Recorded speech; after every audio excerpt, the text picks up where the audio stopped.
Nĩ kiumia gĩa gatatũ rĩu kuma ngwatanĩro ya Athikabu a kanitha Gatoreki yambĩrĩrie kũrekereria ndũmĩrĩri ciĩgiĩ maũndũ marĩa marahinyĩrĩria Akenya na marĩa thirikari yagĩrĩire kũrũngaria nĩguo kũbacĩrĩra mĩikarĩre ya Akenya.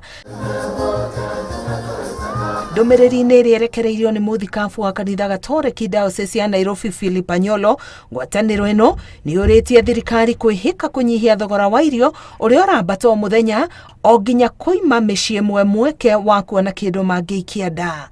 We urge the national government to move with speed to lower the prices of basic commodities like maize flour, maize and beans, cooking fat, kerosene, so that families can afford to meet their basic needs.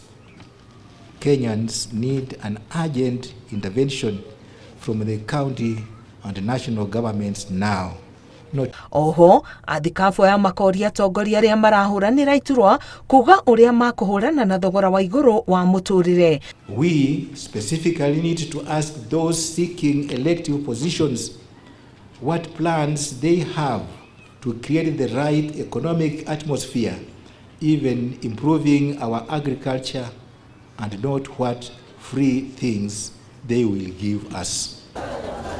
Mũthikabu Anyolo nĩ ikĩtie ihoya kũrĩ arĩa marehota ihinda-inĩ rĩrĩ gũtambũrũkia guoko gwa teithio kũrĩ arĩa magũmĩirwo nĩ wagi wa irio ona kana gũtingiarĩrwo kĩmũtũrĩre.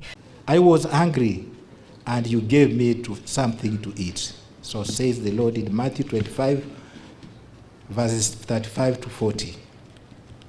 Many Kenyans are hungry. The cost of living is rising. Inflation is soaring. And all of us are called to come to the aid of our neighbor. Kũhũrana na ungumania, kũnyihia thirĩ wa bũrũri, o ũndũ ũmwe na gũtabania ithurano na thayũ nĩ mamwe ma maũndũ marĩa maheanĩtwo ndũmĩrĩri-inĩ ĩno. Ngĩribotera Inooro TV, ngetwo Karo Kĩnyugo Mwaũra.